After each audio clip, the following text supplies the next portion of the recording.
Pernah nggak sih kamu mikir, siapa yang pertama kali menciptakan meja? Seberapa tua sih benda ini?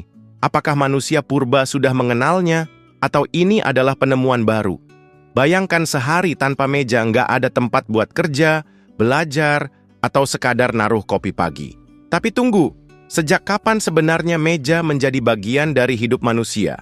Nah, di video ini kita bakal mengupas sejarah meja dari awal mula, dari batu prasejarah sampai meja pintar zaman sekarang.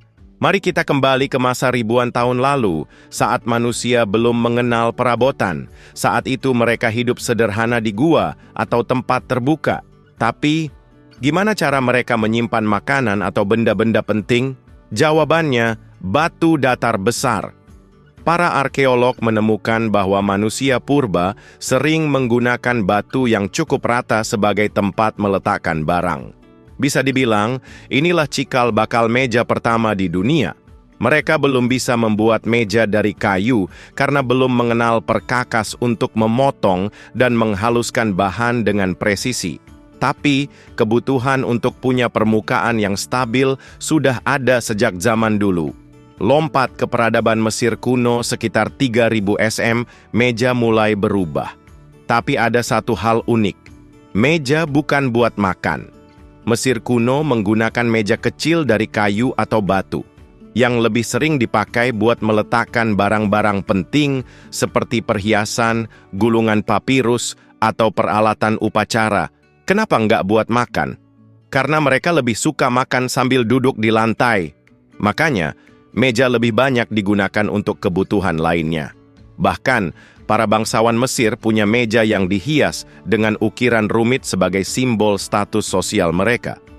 Di Yunani dan Romawi, barulah meja mulai dipakai untuk makan. Tapi jangan bayangkan meja makan modern yang kita kenal sekarang. Orang Yunani dan Romawi punya kebiasaan makan sambil berbaring di sofa panjang. Jadi meja mereka lebih seperti meja kecil rendah yang diletakkan di dekat mereka. Meja ini sering dihiasi ukiran atau dibuat dari marmer untuk menunjukkan kemewahan. Selain itu, meja mulai digunakan untuk menulis dan membaca. Perpustakaan pertama di dunia juga sudah menggunakan meja untuk menyusun gulungan naskah. Di Cina kuno, meja punya perkembangan yang unik. Meja di Asia Timur lebih pendek karena orang-orang lebih sering duduk di lantai. Bukan cuma untuk makan, meja ini juga digunakan untuk kaligrafi, melukis, bahkan dalam upacara minum teh. Sampai sekarang, kita masih bisa melihat meja pendek di Jepang dan Korea yang tetap digunakan dalam budaya mereka. Masuk ke abad pertengahan di Eropa, meja makin besar dan mewah. Meja panjang dari kayu tebal digunakan di istana para bangsawan dan raja. Menariknya, meja pada zaman ini bukanlah perabotan tetap. Meja seringkali hanya berupa papan panjang yang diletakkan di atas penyangga, dan setelah selesai digunakan, papan tersebut bisa disimpan. Meja juga mulai jadi simbol kekuasaan. Di ruang rapat para bangsawan, meja besar menunjukkan siapa yang punya kendali atas pembicaraan. Kalau kamu pernah dengar istilah duduk di kepala meja, itu berasal dari zaman ini. Di era Renaissance, abad ke-15 sampai 17, meja mulai berkembang lebih fungsional. Para seniman dan ilmuwan mulai menggunakan meja untuk menulis dan menggambar. Namun, revolusi terbesar terjadi di era revolusi industri pada abad ke-18 dan 19.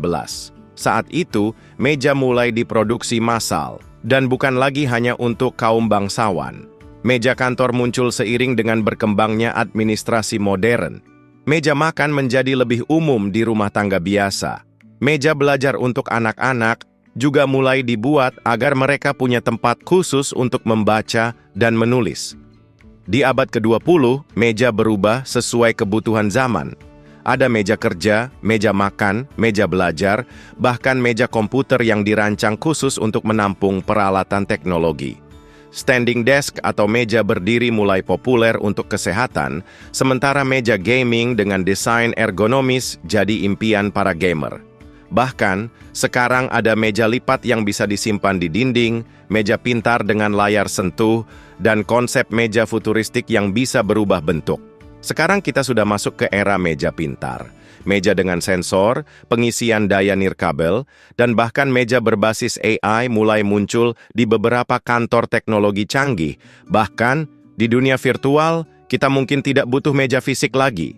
Teknologi augmented reality, AR, dan virtual reality, VR, bisa menciptakan meja holografik yang hanya muncul saat kita membutuhkannya.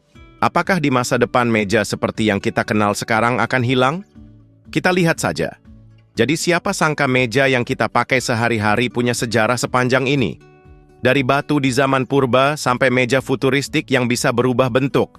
Kalau kamu suka sejarah unik kayak gini, jangan lupa like, komen, dan subscribe. Kita bakal bahas lebih banyak lagi sejarah benda sehari-hari yang ternyata punya cerita menarik di baliknya. Sampai jumpa di video berikutnya.